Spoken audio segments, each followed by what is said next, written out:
Hello, everyone, and thank you for joining us. And my thanks to the panelists who have joined us as well. We're real excited for tonight's event. What we're basically going to do in two chunks are essentially what you see in the title screen there. We're going to have a discussion first, sort of mapping out, talking about the broader landscape of opportunities and career paths and sectors and subsectors in intelligence and national security.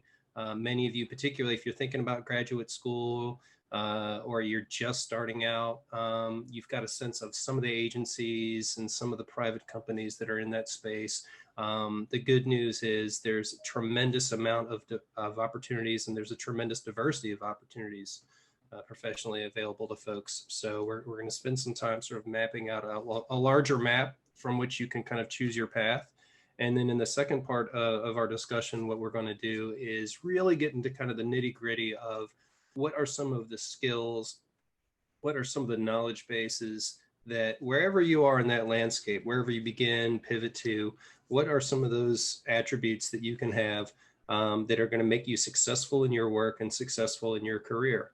And the panelists will introduce themselves momentarily, but what I'd like to do now is introduce you all to the director of our MA in International Security here at the Schar School, Professor Ellen Leibson, to briefly promote certainly our program, but to talk to you about a really exciting scholarship opportunity that's actually come our way that is available to folks who are applying for the spring 2021 semester. And with that, it's my pleasure to introduce Ellen Leibson. Thank you. Thanks, Travis, and welcome. Good evening to everybody. We're really delighted that you're interested in exploring our programs, and I hope the small piece of news that I have to share with you will be actually an added inducement for you to consider our program. Thanks to the generosity of the Diana Davis Spencer Foundation, we have a new vehicle to provide financial support to students who are interested in national security. That might be the program that I run, the International Security Master's Program, but it could also be used for the Master's in Biodefense, the Master's in Public Administration that has a concentration in emergency management and Homeland Security, or the Master in Public Policy, which has an emphasis on national security. So basically, 4 different degree paths are all eligible for this funding. The foundation has provided George Mason and the Schar School specifically with $250,000 to be spent, hopefully successfully in the first semester. Travis, our head of admissions, will be managing the fund and allocating it to students primarily on a merit basis, but we'll bring into account a lot of different factors.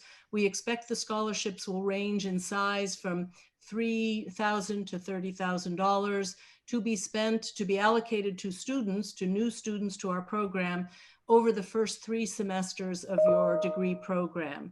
So this is in addition to other funding that the Schar School has, but it's particularly targeted for students who are committed to careers in national security, international security, homeland security. So it's a fairly wide spectrum. I hope you'll be hearing about all of those fields with this wonderful panel that we've assembled tonight. There's no additional application for this to be considered for this scholarship. That's something that the admissions team will proceed with on the basis of your standard application. But we do say for this particular, to be considered for this scholarship program, you must apply by November 15th. If you have any other questions, Travis and I can answer them, but I just want you to be aware that this is an added opportunity for people who apply to these programs. The foundation just really does want to invest in the next generation of people who will be serving in careers in national security. Myself, I've been 4 years this is my 4th year as the director of the ISEC program after 25 years of government service and a decade of running a think tank. So you will find at the Schar School that the faculty have both academic and practitioner experience to help guide you into the kinds of careers that you're going to hear more about right now. So thank you, Travis, and I pass the baton back to you. All right. Thank you so much, Ellen. What we're going to go ahead now is begin to introduce our panel. Quick housekeeping item. If you do have questions throughout the panel, we've carved out some time to the end to field your questions. So, so that you don't forget your question, by all means, type in questions in the Q&A line as you have them, but note that we're going to sort of dive into the questions towards the end because we've got a lot of ground to cover with the content here. And I definitely want to make sure that our diverse panel has a chance to weigh in because they're coming at it from a lot of different angles and a lot of different perspectives. So I'm going to actually pick on Larry if you'd like to turn on your camera, introduce yourself first, and then the rest of the panel introduce yourself subsequently. That would be great. Sure, happy to do so. Thanks, Travis, for having me. My name is Larry Hanauer. I'm the Vice President for Policy at the Intelligence and National Security Alliance, or INSA, which is a trade association for contractors that support the Defense Department and the intelligence community. I've been doing defense and intelligence and national security work for about 25 years or so. Started out at a policymaking agency working at the Office of the Secretary of Defense on defense policy issues. Worked on Capitol Hill on one of the congressional oversight committees that oversees the intelligence community's activities and authorizes its budgets. I worked at a big defense contractor, Booz Allen, worked at a think tank, the RAND Corporation, and now I'm at INSA. So I've done some policy work, intelligence work. I've been in the executive branch, the legislative branch, a big contractor, a think tank. So I've kind of checked most of the beltway boxes that there are, and happy to share some insights tonight. Great, thank you. Actually, I think I'm just going to pick on folks. Curt, if you wouldn't mind going next. Hi, yes, I'm Curt Gaucher. I'm the intelligence leader for actually the recruiting leader for General Dynamics. We support a number of various different intel customers.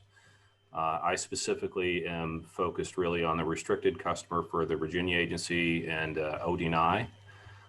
In analytical and support services, anything from financials to some policy, mostly focused around kind of collections management, watch listing, and targeting.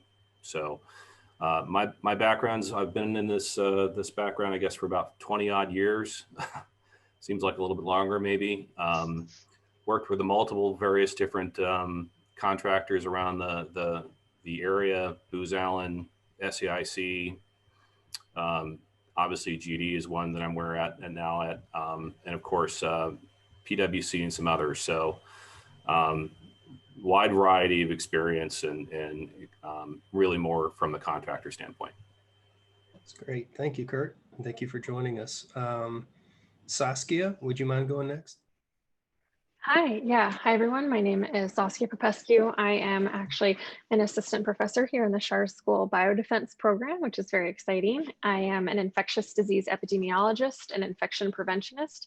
So my background has actually been in hospital biopreparedness, meaning that I respond to outbreaks and help hospitals and healthcare facilities prepare for biological events. So I've dealt with Ebola, gosh, all of the ones you would imagine, and pandemic preparedness is definitely one of them. So I'm fortunate to love what I do, but unfortunately this is quite challenging. And I'm currently on the Federation of American Scientists COVID Task Force, and I consult with the World Health Organization and also help certain industries like film and local government respond to COVID and get back up and running safely and smartly. Great, thank you, Saskia. And then rounding things out, a graduate of our international security program, Kathleen Lackey. Hi, everyone. I'm Kathleen Lackey. I am a 2018 graduate of the International Security Master's program that Ellen had mentioned. I came into the program straight out of undergrad and didn't really have a background in security careers, but was really interested in it. And shortly after graduating, I joined the Defense Intelligence Agency, and I've been there ever since. I am really lucky that I'm in a very forward-facing part of the organization. I work for our talent acquisition office, so getting to talk to universities and talk to students and bring in some of the best and brightest. So I'm really excited to be here today to be able to discuss security careers. And Travis, I'll hand it back over to you. All right. Thank you. Thank you, everyone, for joining tonight. Let's just jump right in. As I mentioned, we're going to kind of go after two big topics and take as many questions from you all at the end as we can. Those two topics, one being, sort of mapping out a broader landscape of career opportunities related to intelligence, national security, international security, and the second chunk where we're starting to get into the nitty-gritty of the skills and attributes and expertise that folks are looking for, in particular folks like Kathleen and Curt, when they're hiring for positions that they're looking to fill. So I'd like to, Larry's got a couple of great slides. I'm going to go ahead and go to the first one and give the floor back over to Larry, who's going to begin our discussion of, what is that broader universe of career opportunities that's out there. Great. Thanks, Travis. So I just wanted to essentially provide a little bit of a map of the landscape of who's working in the intelligence community, because that's right. Just go right back up, because we've all heard of the three-letter agencies that, and many of you may want to work there, but there are a range of other government agencies that are excellent places to do intelligence work at the federal and the state level, sometimes even the local level, and there are a number of private companies and other organizations that do intelligence work too. So let me just walk through what you'll see on the screen here.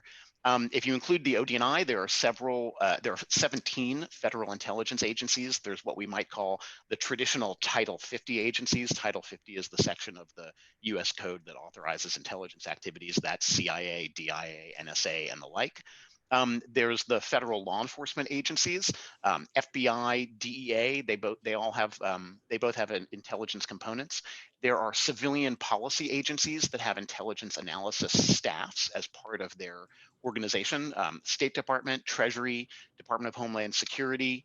And then there are the military departments, Army, Navy, Air Force, Marine Corps, Coast Guard. They all have intelligence staffs as well. Many of their personnel are active duty military, but they have a large number of civilians also. So there's a wide range of different types of agencies that make up what we call the intelligence community in government. The Department of Homeland Security also has a number of components that do intelligence activities, even though they're not formally part of the intelligence community.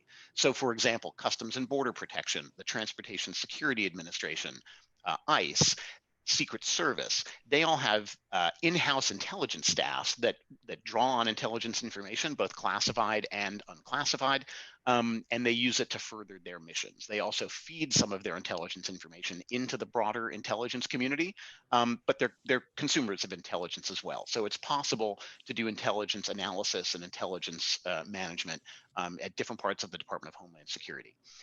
State and local law enforcement also makes use of intelligence and does a good deal of analysis. There are, I think it's 102, if I'm not mistaken, state fusion centers that take intelligence and law enforcement information on issues that affect the local areas. Often it's drug trafficking, human trafficking, organized crime, and the like. And they fuse it together, bringing together federal, state, local information, and try to develop actionable intelligence that state and local officials and federal officials can act upon in the area. There's also a wide range of government contractors, private companies that support the intelligence community. My organization, INSA, is an association for roughly 160 or so government contractors. If you wanted to get a long list of some of the major firms that are active in this space, you can go to the website, insaonline.org, and you'll be able to see a list of our member companies. They're by no means the full list of government contractors out there, but they're some of the larger ones. And you'll see some of the logos on the screen there. CACI, Booz Allen, Deloitte, General Dynamics, of course, is one. And these large companies all do a wide range of functions, play a wide range of roles for intelligence community clients. And I'll go into some of those in a minute. But the critical part is to note that in many cases, the people who work for these companies are doing the very same work that civil servants are doing, in some cases on site, in the same office, doing basically the same job, and are indistinguishable from one another, except contractors wear one color badge and government employees wear another color badge. In many cases, they do work that government can't do. Functions that don't make sense for government to have a whole cadre of full-time staff, permanent staff to take on. strategic consulting, strategic planning, and the like. So we can talk about some of the roles that contractors play, but a wide range of functions undertaken in the intelligence community.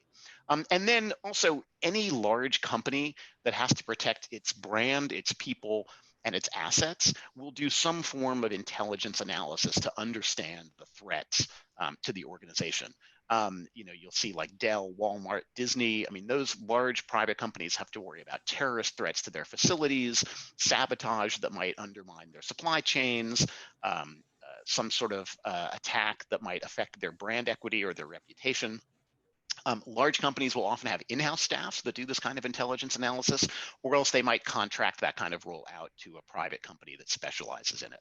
And then, of course, there are cybersecurity firms like FireEye, Mandiant, there are a number of them that look specifically at cyber threat actors, both state actors and non-state actors, and help their clients, sometimes government agencies in the intelligence community or elsewhere, sometimes private companies, understand what those cyber threats are and bolster their defenses against them. So you'll see between the federal government, state and local government, private companies, cyber companies, and large commercial companies, there are plenty of opportunities to do some form of intelligence work.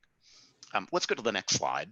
And we can talk a little bit about the kind of intelligence disciplines that there are and the kind of intelligence roles you can play with a degree like one you might earn at the Schar School.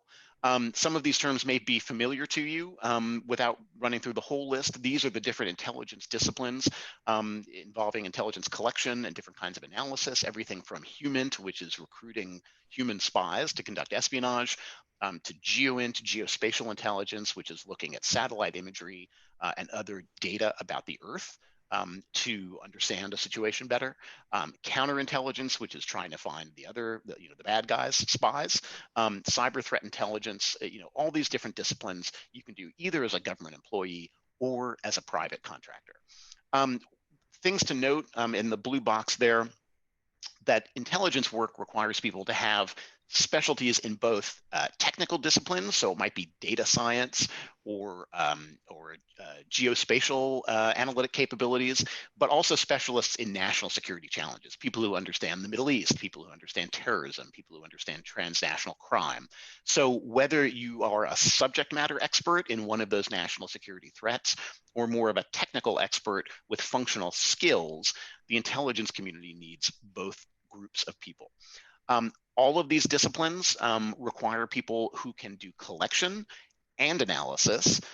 Some people are, running the signals intelligence equipment that sucks up the signals, whether they're telephone conversations or internet traffic or social media traffic, and other people do the analysis and make sense of it. So whether you want to do the collection side or the analysis side, you can do them both in government and in industry.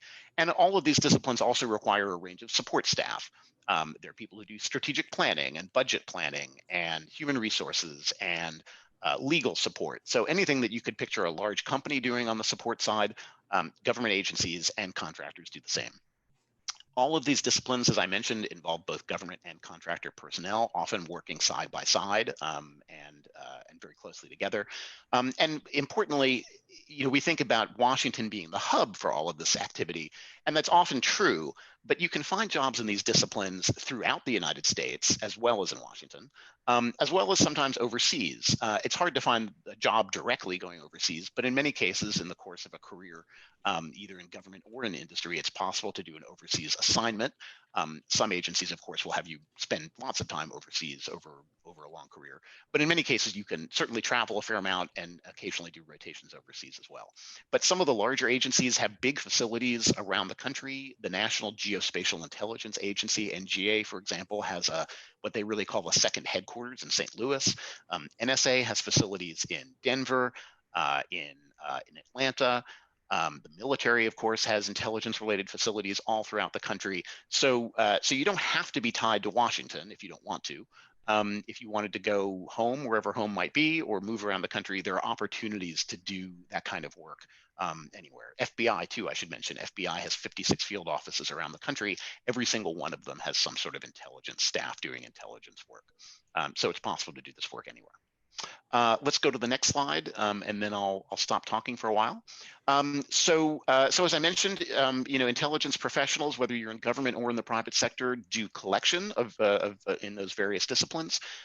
Also do analysis. All of that information that gets sucked up through some collection mechanism has to be made sense of. So the intelligence community has people that specialize in different regions, specialize in different functional threats, transnational crime, economic challenges, military intelligence, people who specialize in law enforcement analysis. So the same kind of way you might map out links in a terrorist group, for example, you might map out an organized crime group or a gang. They use intelligence, law enforcement agencies use intelligence to make sense of those networks. People with language skills, particularly in language skills that are important to US national security, can get positions in a range of agencies. NSA, of course, because it intercepts communications, makes extensive use of linguists, but people with critical language skills can find good opportunities and good career paths throughout the intelligence community. And then if you have a scientific background or a technical background, maybe in bioterrorism or biosecurity, there are agencies that not only broad agencies that will need experts in those areas, but also specialized agencies that do that kind of work. One agency that got a little bit of attention during the pandemic was the National Medical Intelligence Center, which is part of the Defense Intelligence Agency, which analyzes health risks to US military forces deployed overseas, but also played some role, details not really discussed publicly, but publicly it's been acknowledged they played some role in assessing the threat from the pandemic. So there are specialized agencies as well that do that kind of technical work. There's a lot of work that gets done in the science and technology field. If you think of Q from the James Bond movies, who invented all the widgets and gadgets that made James Bond cool, there are people who actually do that. But there are also people who develop a range of technologies, range of software programs that help intelligence collectors and analysts do their job more effectively. And then, as I mentioned before, both in government agencies and in industry, they have support functions like those listed. They have management functions, strategic planning, and the like. So really, any kind of role you might want to play in a large organization, you can do at a large intelligence agency or at an intelligence contractor. So that's sort of an overview of the landscape. Shows there are a lot of different options for career paths. But let me stop there and turn the floor over to others to share their thoughts. Okay. If I could have the panelists all turn your camera back on, I'm going to bounce this over to Saskia first, and then we're going to open it up a little bit. Although I've got a question for Kathleen too. Saskia, could you expand the map a little bit and tell us, fill in the map and expand it a bit with respect to biodefense? Here at the Schar School with the biodefense program, it's often, the sort of the knee-jerk response is, oh, it's pandemics and it's diseases. But, we also, for instance, get into non-nuclear proliferation, chemical weapons, terrorisms, and non-state actors. And certainly right now, in a global pandemic, it's both a public health crisis and a security crisis. So could you sort of build on what Larry shared with us a bit?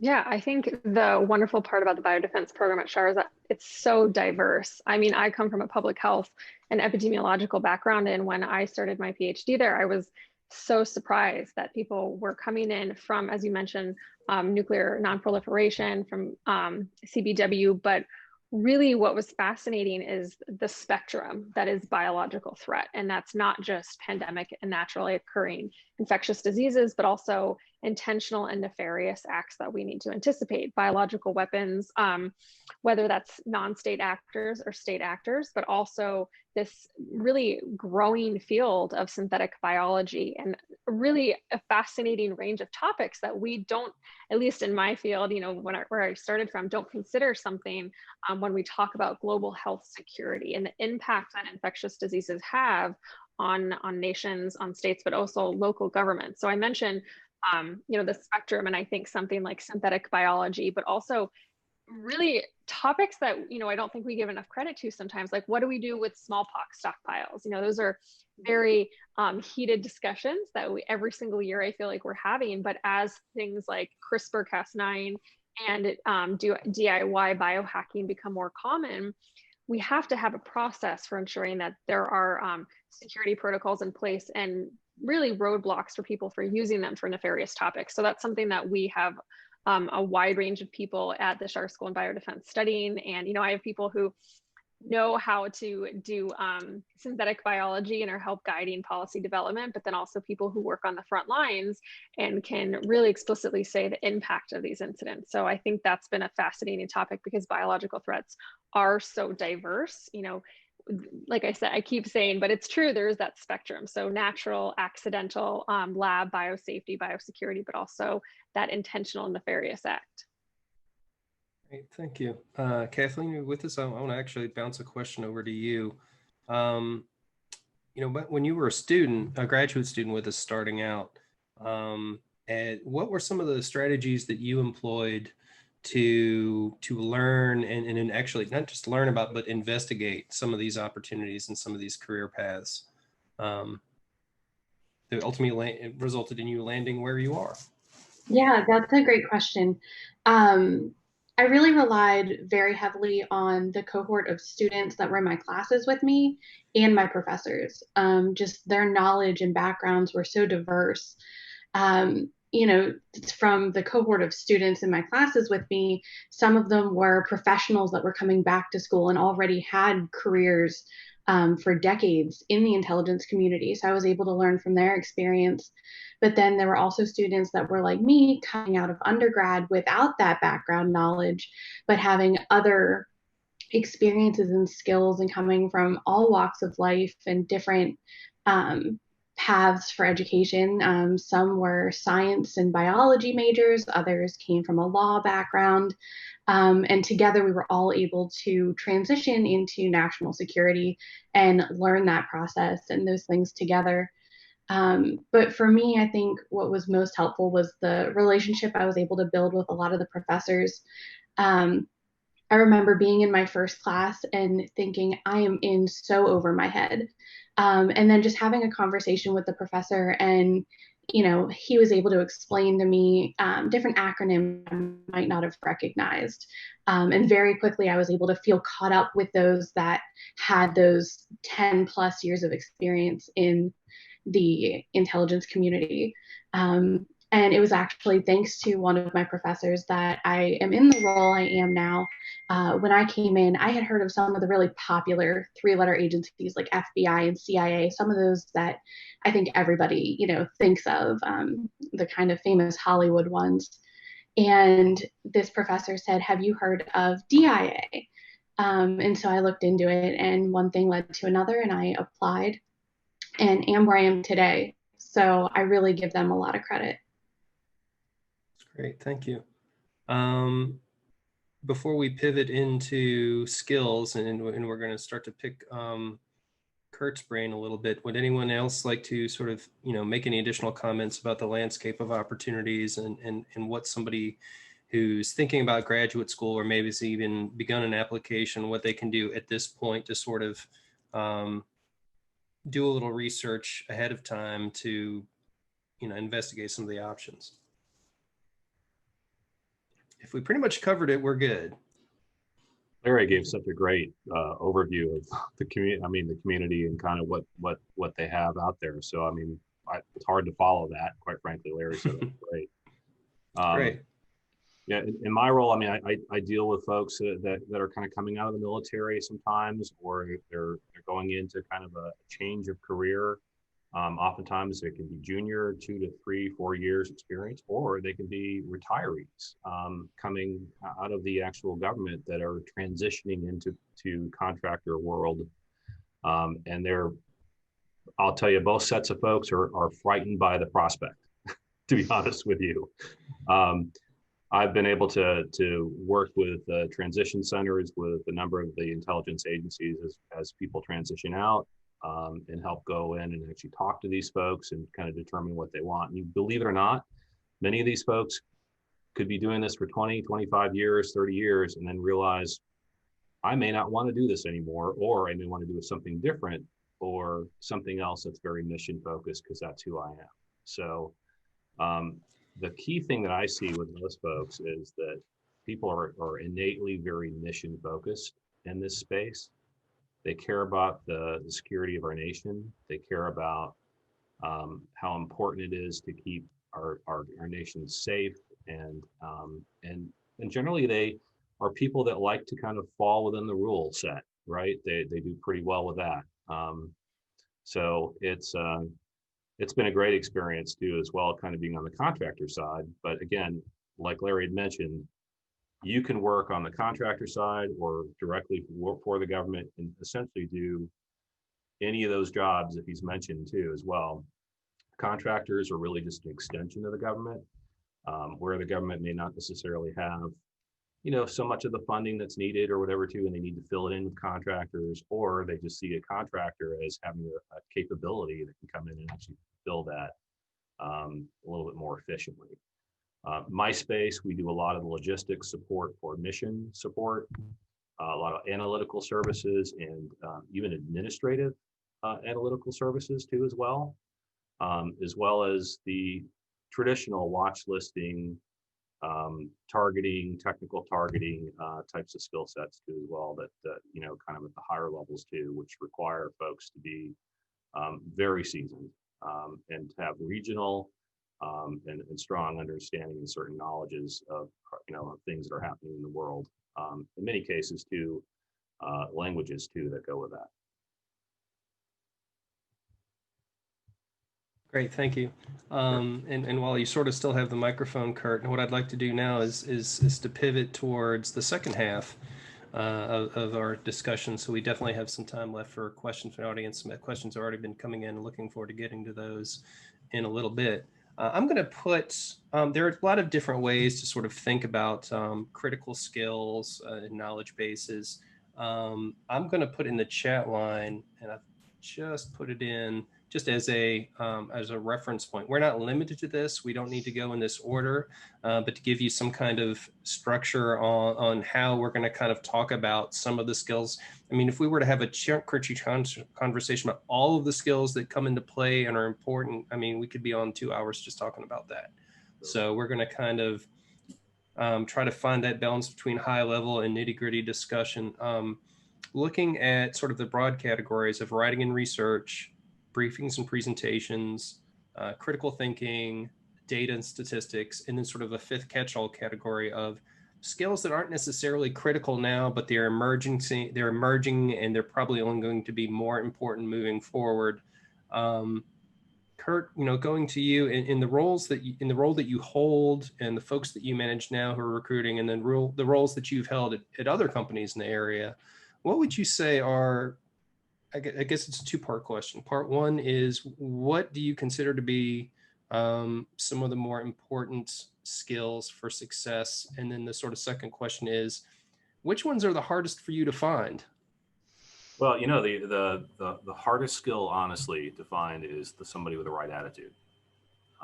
Somebody who is, coming in that wants to just absorb things, be a sponge, typically picks up things quickly, it has an analytical mindset, but it is also has a little humility too as well, because as you go in as a contractor, you're a contractor. You're not a government employee, and you're there at the service of the government. So you actually have to make sure too as well that you are, you're there at the pleasure of that government agency. And so that's probably the more critical areas to find. In terms of just understanding kind of the writing, research, and all that too. I mean, in my space, number of my requirements require cabling, understanding how to actually put a proper cable together, communicate internally on the high side to within the organization, and being able to understand the syntax of that.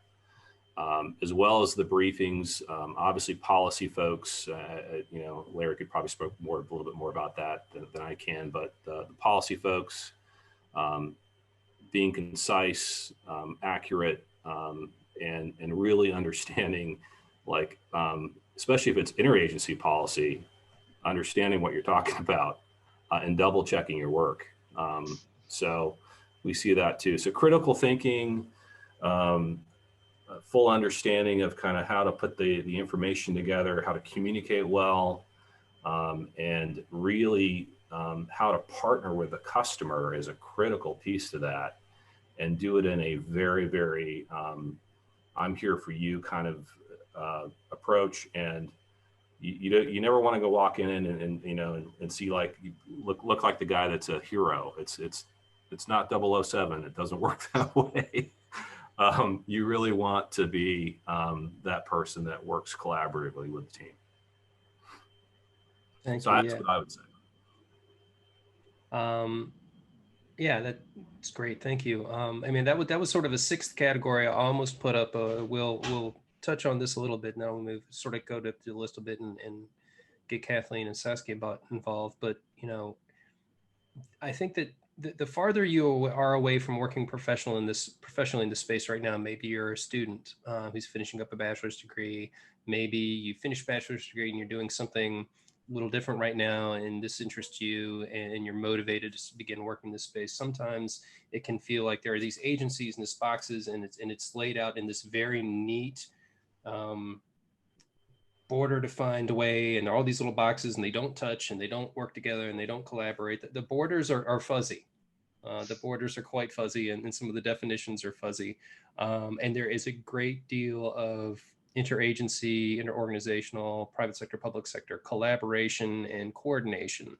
And Curt, you touched on that a little bit. Larry, Kathleen, and Saskia, if you want to chime in, because you've all been involved in, collaborating with other organizations, agencies, private sector, public sector, when you're doing work that doesn't fit into a nice, neat little box. What are some of the skills that are particularly helpful in being effective in doing that? I think Curt's last point, that teamwork is really important, is pretty critical. But what's interesting is that, Travis, as you mentioned, who's on your team can shift depending on what the context is. So, when I worked in the Office of the Secretary of Defense, for example, my team could be other people in the Secretary of Defense's staff. So maybe I came at an issue from a regional perspective, and I needed to talk to people who had a functional perspective, like arms control or something like that. And we had to kind of develop the Secretary's position. Sometimes, though, I would be negotiating with people from the Joint Staff, from the military side of the Pentagon, and as sort of not hostile, but we were trying to negotiate differing points of view. So they weren't on my team. But then at some point, we had to come to a consolidated point of view and present a united front in the interagency. So then, I and my Joint Staff colleagues would present a Defense Department perspective to, let's say, the State Department and the National Security Council. So then the Joint Staff was on my team. Then when we went and did some bilateral negotiations or bilateral talks, suddenly the whole interagency was on my team. So I had to collaborate with the State Department, with the National Security Council, with the Joint Staff, with others, and present a united front working with our bilateral partners. So being able to work on a team, but also being able to adjust as your team shifts is pretty critical. In the intelligence community, though, everything is team-based. I mean, whether you're working with colleagues who work in another part of your organization or working with colleagues at another agency in the community, you're all working together, or with a contractor or with a government person, you're all working together to provide the best support possible to the policymakers who need your information, need your expertise, so they can make a decision. So that kind of teamwork is critical. One short point I'd make about the other skills, they're all important, but one of the most important things about writing, research, briefing is not just being able to do those well, but being able to understand your audience. Your written work, your presentation is going to be very different if you're briefing another subject matter expert than if you're briefing a cabinet secretary, right? They need different types of information. They need a different level of information. They have different interests in what to do with that information. So one of the most important things is just being able to understand your audience's perspective and give them what is important and relevant to them. As the expert, everything seems important. But if your audience is a cabinet secretary, there's only a certain fraction of that they need to know and know well, and you need to figure out what that is and present the information they need in a way that they can use. That's great, thank you. I want to bounce over to Saskia for a minute, and then from Saskia, we're going to go to Kathleen with two questions, but one with Saskia. You're currently involved in, global pandemic response. And prior to that, you were involved in some pandemic planning. And certainly that involves an enormous amount of collaboration and coordination. As you're in the middle of this right now, doing some critically important work, what skill sets do you find yourself, and again, you're certainly not limited to that list in the chat line, what skills do you find yourself leaning on most heavily during this time? I think there's two that are really important right now. The first is science communication, actually, which is not something we spend a lot of time on in a lot of infectious disease or in non-proliferation, is truly communicating the science in a way that people who don't have a background in it can understand and why it's important to them. It's something increasingly difficult right now, as we're seeing with how the public understands the pandemic, what it means for them, and how to protect themselves. You know, we've made some mistakes in this response, and I think a lot of those are communication based, but fundamentally knowing how to communicate complex scientific findings and data is a very important skill set. And it's not one that takes years in graduate school to do, but one that takes the time and, you know, the honing of that. I would say the ability to pivot and lean into change. Recommendations, especially in infectious diseases, change almost daily, it seems. And unfortunately, it can be very rigid and like, well, no, we're supposed to be doing this. But as we learn more about transmission dynamics and pandemic response, we have to be able to change our guidance, backed, of course, by literature and by data and what we're seeing in the field. And that can be a hard thing, honestly. You know, I've seen it in healthcare workers having to communicate, well, you know, you don't need to use an N95 in this situation. A surgical mask is fine, but they don't feel protected in that situation. So how do I communicate to them what that change in guidance means, and even communicate that at a higher level when we're discussing with the CDC when those recommendations change and how it impacts frontline healthcare workers. So being able to lean into change and pivot with it and explain it is something that I think can only help us, not just in infectious diseases, but ultimately as we face new security threats. Great, thank you. Kathleen, over to you. Actually, the question we began the session where I asked Curt, I want to give you a chance to answer the same question because you are involved in hiring folks. In your role and the work you're doing and your colleagues, what skills are most in demand right now for the roles you're looking for? Which ones are kind of the harder ones to locate? And then the second question is, can you share a little bit with the audience of how some of those skills, you were able to refine some of those skills as a student with us? Yeah, so we have, as DIA, we have a lot of different offices. Like Larry mentioned at the beginning, there's so many different aspects to intelligence.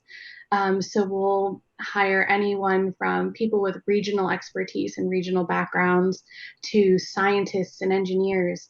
And especially right now, you know, Larry and Saskia, they both mentioned the pandemic, and the National Center for Medical Intelligence has played a really big role in that.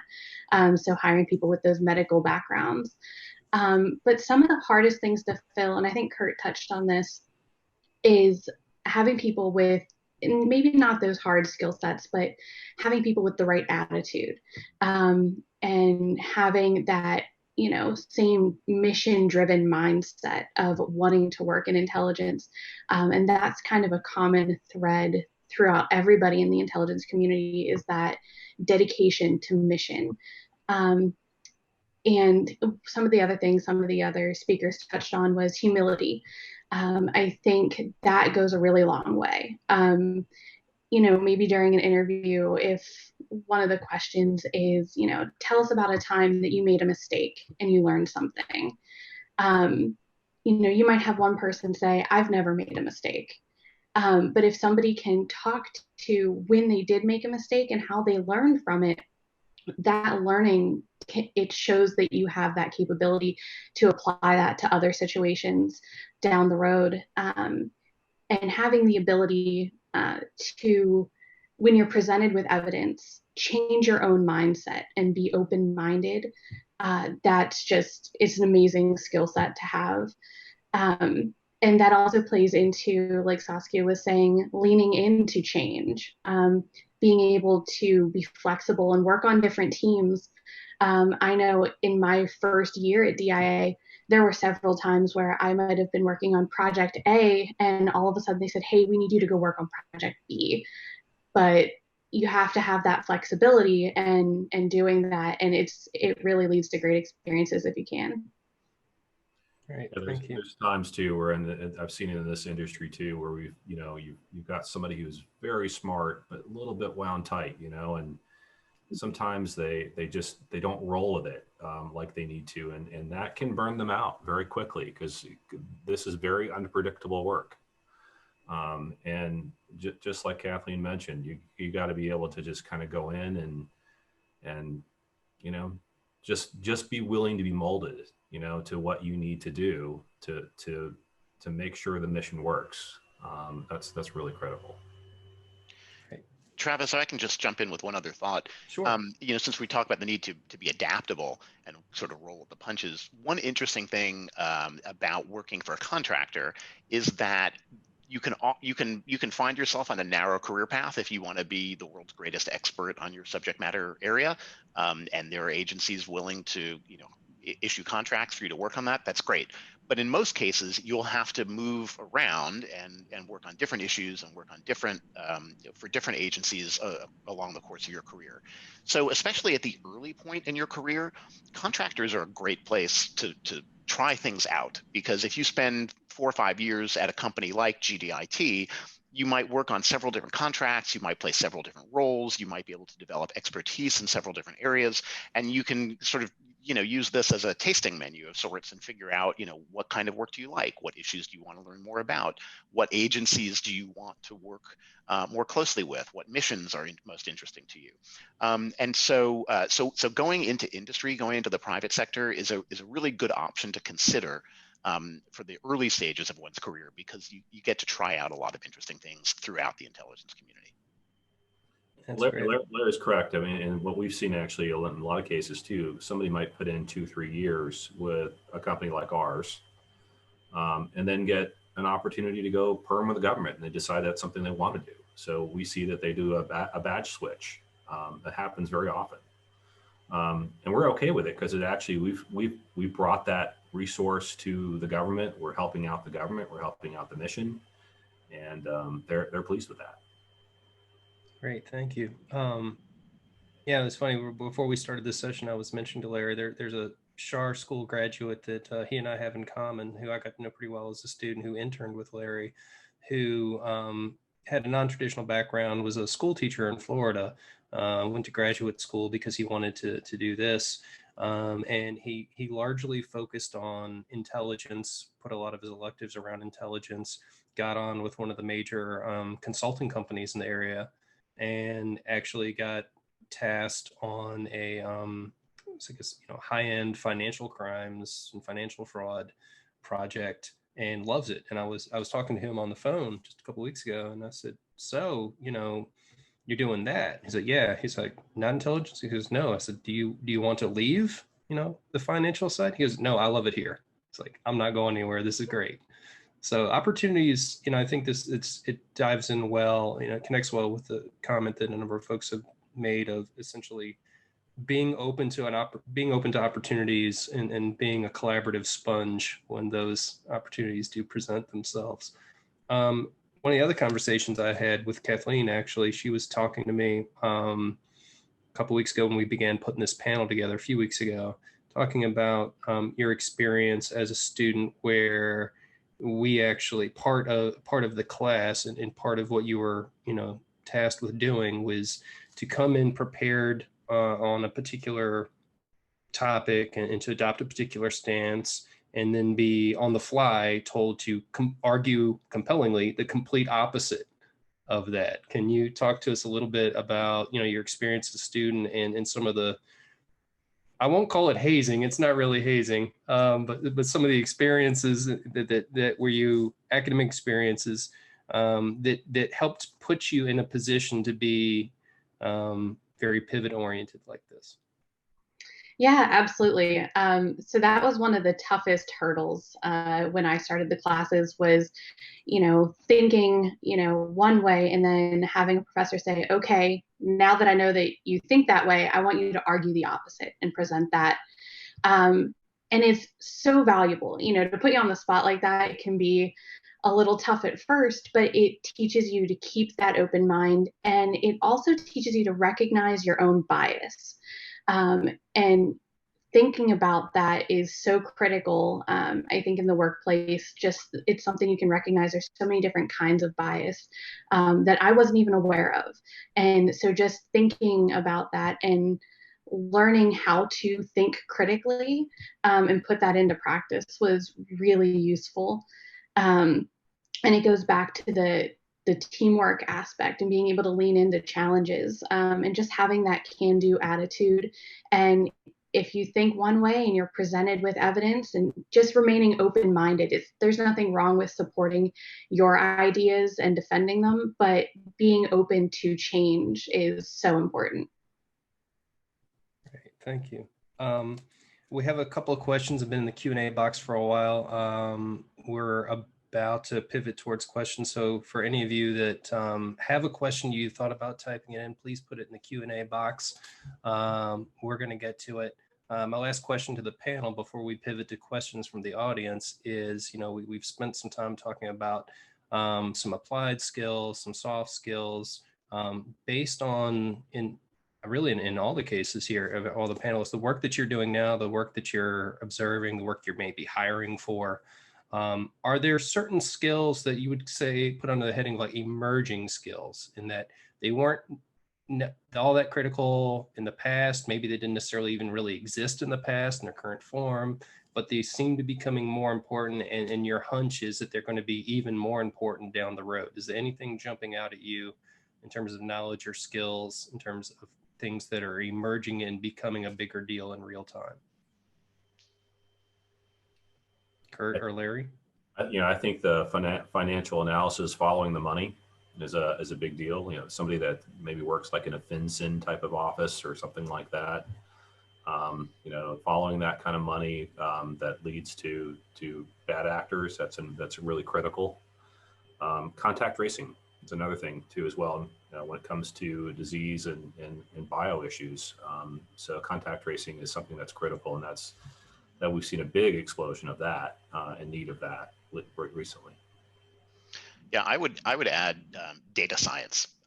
You don't necessarily need to be a professional data scientist, but I think everyone seeking to be an intelligence analyst needs to at least be comfortable with some rudimentary data analysis skills.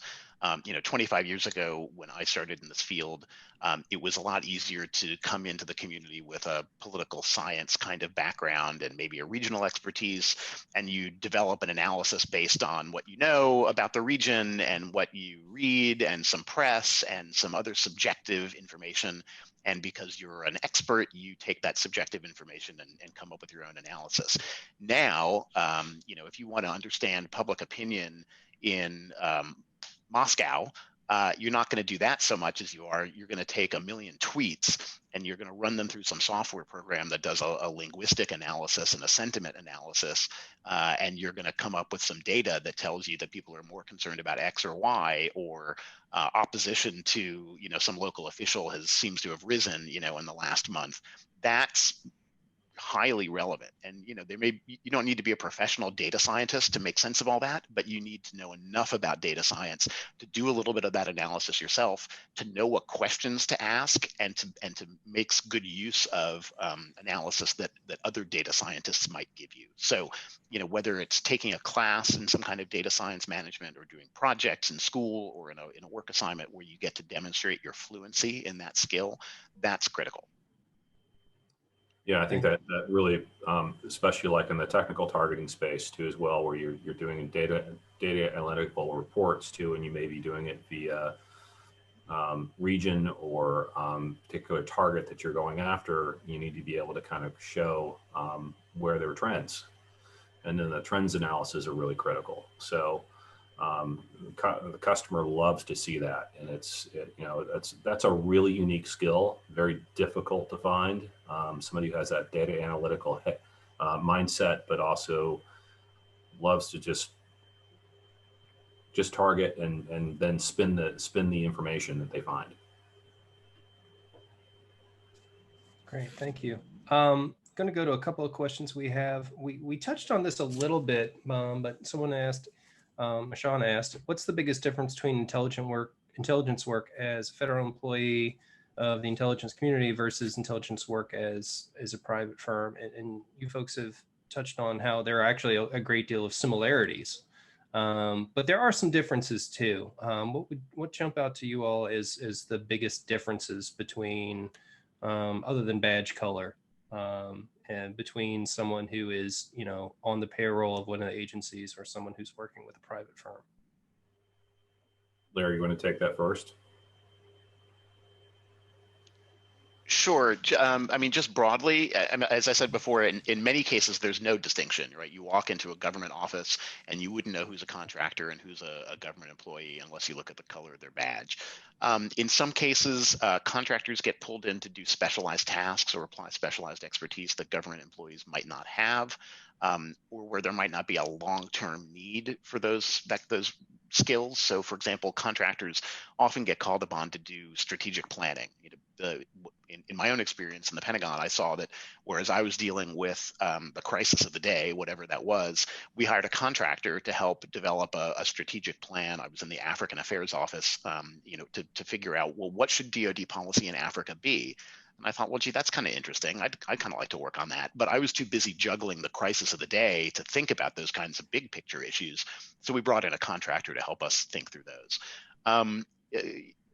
So there are some functions that you might, but I think the real difference, though, is that you're likely to have a greater variety of experiences and responsibilities at a contractor, because your assignments are likely to be shorter term. If you're a new government employee, let's say working at DIA, and Kathleen, you feel free to jump in here, you're likely to have a particular portfolio for several years before you have a chance to move on to something. You might have a chance to dabble in other projects, or as Kathleen said, you might be called upon to do project B all of a sudden because there's a priority.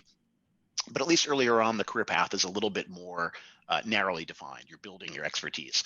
If you're at a contractor, your contract might last, or your role on a contract might last a year. Maybe it's 6 months, maybe it's 2 years. I mean, it could be, it depends, but you're likely to have more opportunities to move around and do different things. You could like that, or you could not like that. It kind of depends on what you're looking for.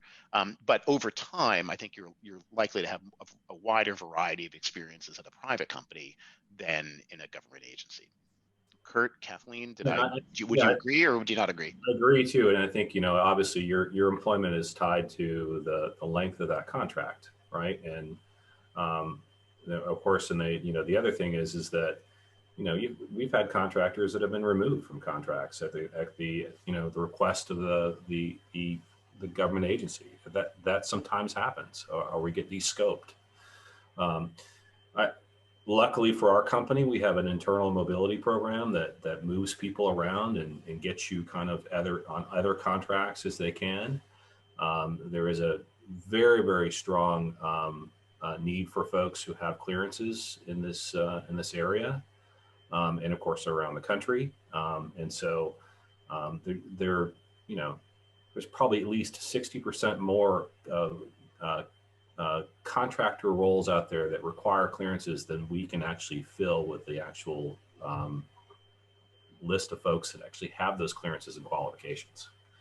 So that's a little bit of a security, I guess, in terms of having those certain clearances, but a lot of cases too, clearances don't transfer between different agencies and government entities. Many of those cleared databases don't actually speak to each other, so that's kind of interesting too. So a lot of times too, you tend to be stuck somewhat in a fairly swim lane of where your clearance lies too in terms of customer base. So I do see that. Great, thank you. Yeah, I would agree with everything they both just said, but I'd specifically echo a couple things. There are opportunities to move around to different areas within government, but it can be a little slower than it is from what I've seen with contractors. Just by the nature of contracts and timelines, it can be a little easier to jump around and sort of, I think of them as building blocks to move around and build your career. but there are more similarities than differences between government and contractors. I work side by side with contractors, and we're all one team. But if intelligence is something that you're trying to get into as a career, my piece of advice would be apply to both government and contractors, because the biggest step is just getting your foot in the door and getting that security clearance, like Curt was just talking about. Yeah. And security clearances are taking quite a while to process too as well. So what we tend to do is, we tend to find students in their junior year, for instance, that may be studying data analytics or something such as that, or some type of skill set such as that, that's critical, has development background or something like that. We will start sponsoring them in their junior year so that we can then get them cleared by the time they graduate or shortly after they graduate, which is oftentimes 18 months. So there's a backlog there. Yeah. And that gets to an interesting issue that I think someone also asked in the chat window about where to start with an entry-level job that doesn't require a clearance. So, I mean, the challenge there, because the clearance is so important, first of all, the answer is apply early for whatever it is you're looking for, because the clearance, as Curt said, does take a lot of time. But the challenge that Kathleen and her government colleagues have is that in most cases, they can't even bring you into the door of a government agency until you've gotten your clearance. Whereas at a contractor like GDIT or any of the others, they can hire you and put you to work on an unclassified contract while they put you in for your clearance paperwork. So what that means is that if it takes a year to get your security clearance, instead of waiting to even walk in the door at a government agency, you can spend that year learning critical consulting skills, and you can learn how to be a good consultant or how to be a good financial manager, or you learn the tools of the trade basically at an unclassified level. And then when your clearance comes through, the company can move you over to work on classified work for a different client. So so really any contractor has the ability, if they have the contracts, to bring you in without a clearance and put you to work right away. The other thing is just to get sort of analytic skills. Some of the other commercial companies that I mentioned, like the Walmarts and the Disneys of the world, can also hire you without a security clearance and teach you those kinds of analytic skills in-house. They might be looking at terrorist threats from the perspective of protecting Euro Disneyland rather than a military base in Afghanistan, but some of the skills are similar.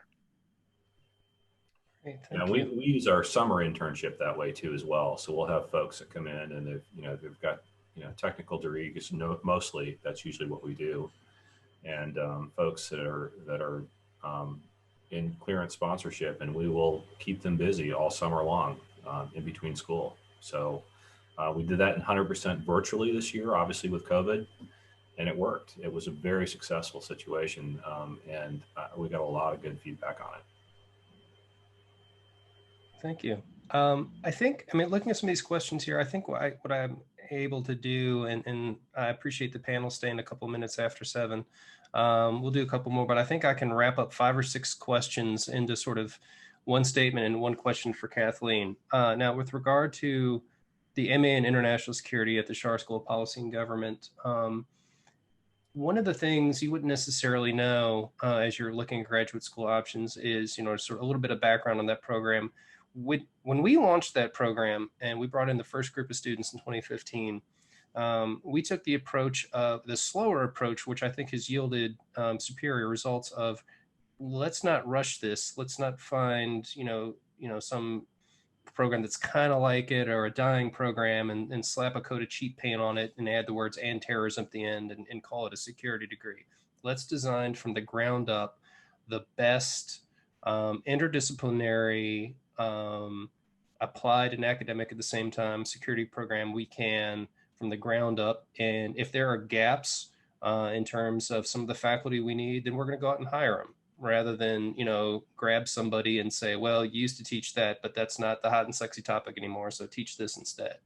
And it got us off to a slower start, but it got us off to a great start, and it has really led to some of the accolades and rankings that we've received. And in terms of curriculum and what we teach, and I'm going to bounce this over to Kathleen in a moment, but what I can tell you in terms of, because a lot of the questions have come in, some of them directed straight to Kathleen, asking what are some of the applied skills or some of the trade craft you learn in the program that you're actually using in your job. One of the things I can tell you is that the faculty in the program, Ellen Leibson and others, one of the things that they do in a deliberate and regular way is to maintain contact with, folks like you see on the panel now, with intelligence community folks, private sector and public sector, and to stay engaged in terms of what skills are most important. Some of the questions that we're asking tonight are some of the questions that our faculty in our school ask the agencies so that we can keep our curriculum updated, so that we can adjust. I've actually sat in a couple of those meetings. I love being a fly on a wall for that. So one of the things I can tell you is we designed this program from the ground up to be the best program of its type that we can construct. And one of the ways to keep it good is to maintain regular contact with the private sector and the public sector folks who are doing this work to say, what are your employees, what do they need?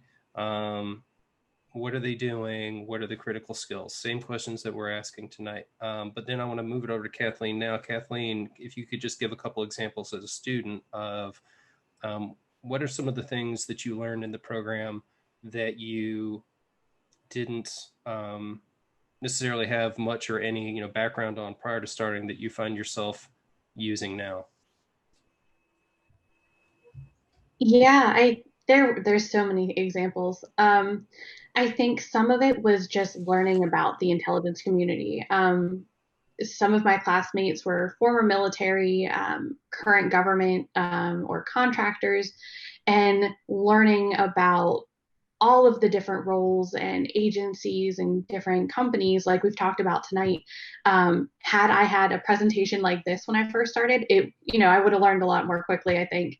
But I spent a lot of my time just trying to get an understanding of what the field looked like and what opportunities were out there, because there are so many opportunities. And I also think exploring some of the foundation of this sort of career field, just as an example, some of the international relations theories and concepts that we learned in classes, it really was helpful later on to think about and reflect back on in some of the things that I've worked on. So those are just a few things that I think of. Okay, we're coming up on almost 10 minutes after 7. So I think what I'd like to do is sort of combine a couple of questions again, and then something we talked about as a group actually before we launched the session is, for those of you who are in the audience who maybe you haven't completed your bachelor's degree yet and you're in the process of doing that, or maybe you feel like you've completed your bachelor's degree and you don't have a foot in the door, and some folks have wondered, in the Q&A box, am I at a disadvantage for professional opportunities? And one person asking about, asking Kathleen, essentially asking, how did you strengthen your application to the program because this wasn't your background? So I guess I want to start to Kathleen and then and bounce it over to Larry and Curt. Kathleen, this wasn't necessarily your background, but you applied to the program, you were accepted into the program, obviously did well in the program, and you're doing well now. What advice would you give someone who doesn't have, who doesn't really have their foot in the door just yet? Yeah, so for anyone asking how to strengthen their application, Travis, I don't know if you remember this, but when I was looking at grad schools, I actually had a meeting with you just to talk about the program and learn more about it. And that helped me, I think, strengthen my application to write to the program and why I was interested specifically in that program and what interested me about it, and just to write about how I related to it. So for anyone thinking of applying, talk to Travis. That's fine. We do appointments. You can schedule. I'll keep talking. I'm going to put in the chat line here the email address for the admissions office. If you'd like to schedule an appointment with me or one of my assistant directors, we'd be happy to schedule that with you. But please continue, Kathleen. Yeah, and I think one of the things I really often think about, just about getting my foot in the door, one of the things that really resonated with me when I was in school, one of my professors was General Michael Hayden, the former director of CIA and NSA, for anyone who isn't familiar with him. But one of the examples I remember him using very early on in the class was the intelligence community is like a big machine. And just like Larry was talking about in his earlier presentation, there's so many different roles. And, you know, from analysis to science and research, and even some of those mission support roles, they all work hand in hand and work together. So that is something I often think about when I want to think about all the different roles within the intelligence community. Almost anything that you can think of, any job or any skill set, it is represented somewhere within the intelligence community. So no matter what your background is, you can translate that into a career in the intelligence community. Great, thank you. Any last words from Larry or Curt on that for someone who's maybe, you know, at the end of this presentation thinking, you know, I was interested before, I'm twice as interested now. I'm just not sure how to get rolling with this. Certainly graduate school is one of the ways that you can make that transition and accelerate your progress, but it's not necessarily the only way. But it's a really good way. And again, internships is, I mean, if you can get an internship in the summer and get sponsored, you know, the government's very, very careful who they allow sponsorship for. Don't have the billets we used to have in the past. So, you know, I know with my division, we have like 50, 55 sponsorships, and we'll use those typically for top of the class types of folks that have, you know, really critical skills that our customers looking for. Yeah, internships are absolutely great opportunities, but really any opportunity you have to demonstrate the skills that are that you're looking to apply in the intelligence community is critical. I mean, it's all useful. You know, my first job between college and graduate school, I worked at a public relations firm. You know, nothing related to national security, but I got some really valuable skills in terms of writing for different audiences, working with people in different roles, working as part of a team. And, you know, those are all skills that you can highlight to a recruiter at a company or at a government agency. Those are all skills that you'll have to apply in the intelligence community. So, you know, just because you don't have experience actually doing intelligence work doesn't mean you don't have skills that are valued in the intelligence community. You just have to figure out how to emphasize that in your cover letters or your applications or your interviews or whatever. Yeah, of course. Thank you. I think that's a excellent point to end on. I want to thank all of you in the audience for joining this evening. We did have a question. Saskia had a hard stop at 7 o'clock, so there was one biodefense question we didn't have a chance to get to. If you want to email that question to us at the email address in the chat line, schar@gmu.edu, I can route that to Saskia over email and get you an answer to that. But here at the Schar School, we're really proud of the graduate degrees that we have that touch on this. It's not simply just our international security MA degree. We have our biodefense masters, but also there are lanes within the MPP and the MPA program, whether you're interested in security policy or something a little more applied, like state and local level Homeland security initiatives. There are a lot of options. So certainly please take a long look at our programs, attend some of our future events. I mean, if you're attending this event, you're familiar with our website, you're on the email list, take a look at what's coming down the pike, take a look at the open houses. My staff and I are always happy to both answer your questions and direct you to folks who can answer your questions. So if you have a question and it's not necessarily an admissions question, but perhaps you wanted to get some information about the curriculum from Ellen Laibson, perhaps you want to get the perspective of a current student in the program, whatever it is, if you want to email us at that schar@gmu.edu address, my staff and I, we will connect you to the person or the office or the resource you need, because, you know, all this career decisions are big decisions, and the decision to pursue a graduate degree is a big decision. And we want to make sure that you're making an informed choice. We're proud of what we're doing, and we're happy to show you everything and share everything with you. Again, thank you for joining this evening. If this were a live event, I'd ask for a round of applause for our panelists. Instead, I'll simply say thank you, and I hope to see some of you at future events here at the Schar School. Thanks. Thanks, Travis. Take care.